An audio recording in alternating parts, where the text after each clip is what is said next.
എല്ലാവർക്കും നമസ്കാരം. Food and ക്രാഫ്റ്റിലേക്ക് സ്വാഗതം. ഇന്ന് ഞാൻ വന്നിട്ടുള്ളത് എങ്ങനെയാണ് നല്ല പെർഫെക്റ്റ് ആയിട്ടുള്ള ഒരു മാർബിൾ കേക്ക് മുട്ടയൊന്നും ചേർക്കാണ്ട് ഉണ്ടാക്കിയെടുക്കുക എന്നുള്ള ഒരു വീഡിയോ ആയിട്ടാണ്. അപ്പോൾ പലരും എൻ്റെ അടുത്ത് കംപ്ലൈൻറ്റ് പറയുന്നതാണ് മുട്ട ചേർക്കാണ്ട് ഉണ്ടാക്കും എന്നുള്ളത്. അപ്പോൾ കുറേ ആയി ഞാൻ വിചാരിക്കുന്നു പറഞ്ഞാൽ അങ്ങനെ ചെയ്ത് നോക്കാമെന്ന്. അപ്പോൾ അവർക്ക് വേണ്ടിയിട്ടുള്ളതാണ് ഈ ഒരു സ്പെഷ്യൽ കേക്ക്. അപ്പോൾ വളരെ സിമ്പിളായിട്ട് വേണമെന്നുണ്ടെങ്കിൽ നമുക്ക് കയ്യിലുള്ള ഒരു സ്പൂൺ വെച്ച് വരെ മിക്സ് ചെയ്തെടുക്കാൻ പറ്റുന്ന നല്ല സിമ്പിളായിട്ടുള്ള ഒരു കേക്കാണിത്. അപ്പോൾ എല്ലാവരും ട്രൈ ചെയ്ത് നോക്കണം കേട്ടോ. ഓവനോ ബീറ്ററോ ഒന്നും ഇതിന് ആവശ്യമില്ല. അപ്പോൾ എല്ലാവരും ഇത് ട്രൈ ചെയ്ത് നോക്കിയിട്ട് ആ ഒരു പിക്ചേഴ്സൊക്കെ അയച്ചു തരിക. നിങ്ങളുടെ അഭിപ്രായങ്ങളൊക്കെ കമൻറ്റിലൂടെ അറിയിക്കുക. എന്നാൽ നമുക്ക് ഇന്നത്തെ വീഡിയോ തുടങ്ങാം. ഇനി അടുത്തതായിട്ട് എന്നും ചെയ്യുന്ന പോലെ ഒരു പാത്രം എടുക്കുക. സ്റ്റീലിൻ്റെയോ അലുമിനിയത്തിൻ്റെയോ ഏതായാലും മതി. എന്നിട്ട് കുറച്ച് ഓയിലൊന്ന് എല്ലാ സൈഡിലും സ്പ്രെഡ് ചെയ്ത് കൊടുക്കുക. അതുപോലെ തന്നെ താഴെ ഒരു ബട്ടർ പേപ്പർ ഇട്ട് കൊടുക്കുക.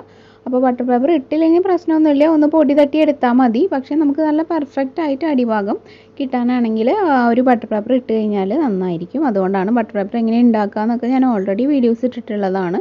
അറിയാത്തവർ കണ്ടു നോക്കാം കേട്ടോ. പിന്നെ സൈഡിലൊക്കെ ഓവറായിട്ട് എണ്ണ ഇങ്ങനെ തൂത്ത് കൊടുക്കരുത്. അപ്പോൾ എന്താണെന്ന് വെച്ചാൽ സൈഡൊക്കെ മൊരിഞ്ഞു പോകും. അപ്പോൾ അത് മാത്രമേ നമുക്ക് ശ്രദ്ധിക്കേണ്ടതുള്ളൂ. അങ്ങനെ ചെയ്തിട്ട് ഇത് മാറ്റി വയ്ക്കാം. ഇനി അടുത്തതായിട്ട് ഇതുപോലെ ഒരു പാത്രം എടുക്കുക. എന്നിട്ട് അതിലേക്ക് ഒരു ഏവറേജ് വലുപ്പമുള്ള ഗ്ലാസ്സിൽ ഒരു ഗ്ലാസ് പാൽ ഒഴിച്ച് കൊടുക്കുക കേട്ടോ. അപ്പോൾ തിളപ്പിച്ചാറിയ ചൂടൊന്നുമില്ലാത്ത റൂം ടെമ്പറേച്ചറിലുള്ള പാലാണ്. എന്നിട്ട് പിന്നെ അതിലേക്ക് ഞാൻ ചേർക്കുന്നത് പൊടിച്ച പഞ്ചസാരയാണ്. അപ്പോൾ പൊടിച്ച പഞ്ചസാര ആകുമ്പോൾ പെട്ടെന്ന് അങ്ങോട്ട് അലിഞ്ഞ് കിട്ടുമല്ലോ, അതുകൊണ്ടാണ് കേട്ടോ. പൊടിച്ച പഞ്ചസാര തന്നെ വേണമെന്നില്ല, പൊടിക്കാണ്ട് എടുത്താലും കുഴപ്പമൊന്നുമില്ല. അപ്പോൾ ഞാൻ പൊടിച്ച പഞ്ചസാര ഒരു 16 ടേബിൾ സ്പൂണോളം എടുക്കുന്നുണ്ട്. അപ്പോൾ നിങ്ങൾക്ക് മെഷറിംഗ് കപ്പൊന്നും ഇല്ലെങ്കിലും സ്പൂണാകുമ്പോൾ എല്ലാവരുടെ വീട്ടിലുണ്ടാവുമല്ലോ, അതുകൊണ്ട് ഞാൻ സ്പൂണിൽ ഇപ്രാവശ്യം പറയുന്നത് കേട്ടോ. ഒരു 16 ടേബിൾ സ്പൂൺ ഇട്ടിട്ട് നമുക്കത് നന്നായിട്ടൊന്ന് മിക്സ് ചെയ്ത് അലിയിച്ചെടുക്കണം.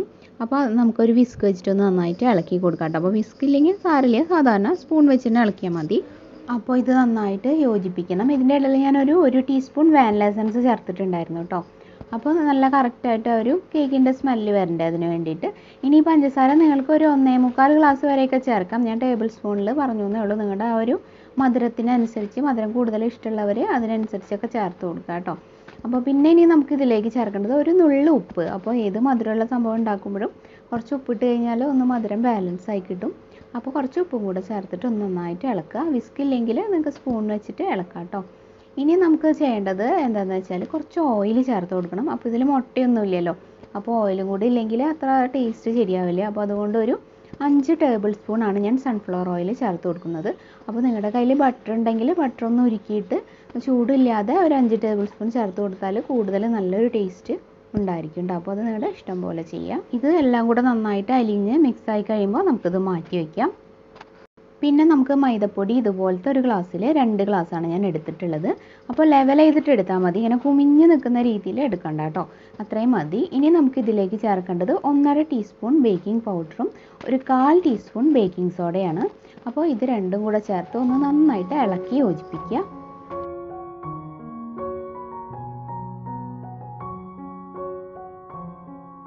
അപ്പോൾ ഇനി നമുക്ക് നേരത്തെ എടുത്തു വെച്ചിട്ടുള്ള ആ ഒരു മിക്സിലേക്ക് നമ്മുടെ മൈദയുടെ മിക്സ് ഒന്ന് യോജിപ്പിക്കണം. അപ്പോൾ ഞാനൊന്ന് അരിച്ചിട്ടാണ് ഇതിലേക്ക് ഇടുന്നത്.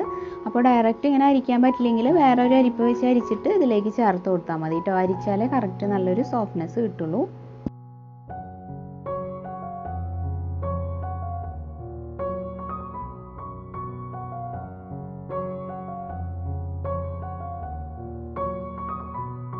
മിക്സ് ചെയ്യുമ്പോൾ ഓവർ മിക്സ് ആവാണ്ടിരിക്കാൻ നോക്കുക. അതുപോലെ തന്നെ ഒരേ ഡയറക്ഷനിൽ മിക്സ് ചെയ്യുകയും ചെയ്യാം കേട്ടോ. ഇനി ഇതുപോലെ മറ്റൊരു ചെറിയ പാത്രത്തിലേക്ക് ഒരു 3 ടേബിൾ സ്പൂൺ കൊക്കോ പൗഡറും ഒരു 4 ടേബിൾ സ്പൂൺ പാലും കൂടെ ചേർത്ത് നന്നായിട്ട് മിക്സ് ചെയ്തിട്ട് ഒരു ക്രീമി ടെക്സ്ചറിൽ ആക്കിയെടുക്കുക. കട്ടയൊന്നും ഇല്ലാണ്ട് നന്നായിട്ട് ഉടച്ചെടുക്കണം കേട്ടോ. അപ്പോൾ കൊക്കോ പൗഡർ ഇല്ലെങ്കിൽ ചോക്ലേറ്റ് ബിസ്ക്കറ്റ്, നല്ല ചോക്ലേറ്റിൻ്റെ ഫ്ലേവർ ഉള്ളത് എടുത്തിട്ട് നന്നായിട്ട് പാലും കൂടെ ചേർത്ത് മിക്സിയിലിട്ട് നന്നായിട്ടൊന്ന് ക്രീമാക്കി അരച്ചെടുത്താൽ മതി. അതല്ലെങ്കിൽ ബൂസ്റ്റ് പോലത്തെ പൊടികളൊക്കെ ഉണ്ടെങ്കിൽ അതായാലും ഇതുപോലെ ഒന്ന് ആക്കിയെടുത്താൽ മതി കേട്ടോ. അപ്പോൾ അതൊക്കെ നിങ്ങളുടെ ചോയ്സ് പോലെ ചെയ്യാം. ഇനി നമുക്ക് ഇതിലേക്ക് ഒരു 1/2 ടേബിൾ സ്പൂൺ ഓയിലും കൂടെ ചേർത്ത് കൊടുക്കണം. അപ്പോൾ സൺഫ്ലവർ ഓയിൽ കുറച്ച് ചേർക്കുകയാണ് ഞാൻ, അപ്പോൾ ഒരു നല്ലൊരു ഇത് കിട്ടാൻ വേണ്ടിയിട്ട്. പിന്നെ നമുക്ക് പകുതി മറ്റേ ബാറ്ററിയിൽ നിന്ന് പകുതി എടുത്തിട്ട് ഇതിലേക്ക് മിക്സ് ചെയ്ത് ചേർക്കണം.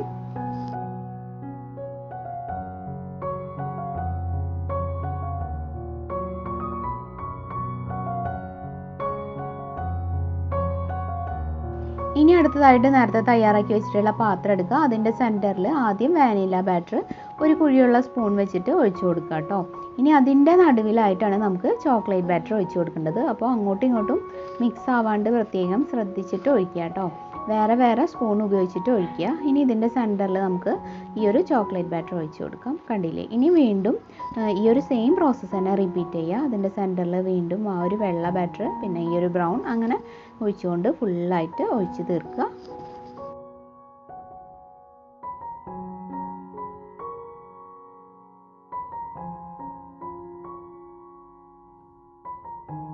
ഇങ്ങനെ ഒഴിച്ച് വരുമ്പോൾ നല്ലൊരു ഭംഗിയാണല്ലേ കാണാനായിട്ട്. എനിക്ക് നല്ല ഇഷ്ടമാട്ടോ ഇതിങ്ങനെ ഒഴിച്ച് നോക്കാനായിട്ട്.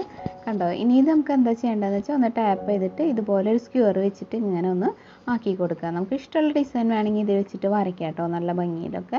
അപ്പോൾ നിങ്ങളുടെ ആ ഒരു കലാബോധം അനുസരിച്ചിട്ട് അങ്ങോട്ട് വരച്ചു കൊടുത്തോളൂ. അപ്പോൾ ഇത്രയൊക്കെ ഉള്ളൂ കാര്യം. ഇതിൻ്റെ ഇടയിൽ നമ്മൾ ഏത് പാത്രമാണോ കേക്ക് ഉണ്ടാക്കാൻ ഉദ്ദേശിക്കുന്നത് അത് ചൂടാക്കാൻ വെക്കുക. 5 മിനിറ്റ് മീഡിയം ഫ്ലെയിമിൽ ചൂടാക്കിയിട്ടുള്ള പാത്രത്തിലേക്കാണ് നമുക്കിത് ഇറക്കി വെക്കേണ്ടത് കേട്ടോ. അപ്പോൾ ഞാൻ എൻ്റെ ഇൻഡാലിയത്തിൻ്റെ ചീനച്ചട്ടി ചൂടാക്കാൻ വെച്ചിട്ടുണ്ട്. അപ്പോൾ കട്ടിയുള്ള ഏത് പാത്രവും നിങ്ങൾക്ക് ഉപയോഗിക്കാം. നമ്മൾ ചൂടാക്കുന്ന പാത്രം മൂടി വെച്ച് അടച്ചിട്ടാണ് കേട്ടോ ചൂടാക്കേണ്ടത്, തുറന്നിട്ടല്ല. ഇനി നമുക്ക് കേക്ക് വെച്ചിട്ട് വീണ്ടും അടച്ചു വയ്ക്കാം. അപ്പോൾ ആവി പുറത്തോട്ട് പോകാണ്ടിരിക്കാൻ ഞാനിത് ഇങ്ങനെ ഒരു വെയിറ്റൊക്കെ വെച്ച് കൊടുത്തിട്ടുണ്ട്. ആദ്യത്തെ 5 മിനിറ്റ് മീഡിയം ഫ്ലെയിമിലും പിന്നെ ഒരു 25-30 മിനിറ്റോളം ചെറിയ തീയിലും വെച്ചിട്ട് വേവിച്ചെടുക്കുക കേട്ടോ. അപ്പോൾ 25 മിനിറ്റ് കഴിയുമ്പോൾ തുറന്ന് നോക്കുക. നിങ്ങളുടെ ഗ്യാസിൻ്റെ ഒരു ഫ്ലെയിമിൻ്റെ ചൂടനുസരിച്ചിട്ട് വ്യത്യാസം വരും. എന്നിട്ട് കുത്തി നോക്കിയിട്ട് ആവുമ്പോൾ പുറത്തോട്ട് എടുക്കാം നമുക്ക്.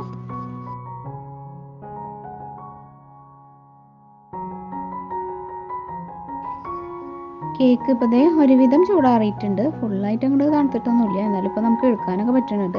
ഞാനിപ്പോൾ ഇതിൻ്റെ സൈഡിൽ നിന്നൊക്കെ വിടിച്ചിട്ട് ദേ ഇങ്ങനെ പുറത്തോട്ട് എടുക്കുകയാണ്. കണ്ടില്ലേ? നല്ല പൊന്തി നല്ല സോഫ്റ്റ് ആയിട്ടുള്ള കേക്കാണ്. അപ്പോൾ നിങ്ങളിത് എന്തായാലും ഉണ്ടാക്കി നോക്കണം കേട്ടോ. കണ്ടില്ലേ? നല്ല സോഫ്റ്റാണ് ഈ ഒരു കേക്ക്. നമ്മൾ മുട്ട ചേർത്തിട്ടില്ലെങ്കിലും അതിൻ്റെ ഒരു ടേസ്റ്റ് കുറവില്ല ഇതിന്. അത്രയ്ക്ക് നല്ലൊരു കേക്ക് ആയതുകൊണ്ടാണ് ഞാൻ പറയുന്നത് എന്തായാലും ഉണ്ടാക്കണമെന്ന്. അപ്പോൾ നമുക്കിനി ഇതൊന്ന് കട്ട് ചെയ്ത് കൂടെ നോക്കാം.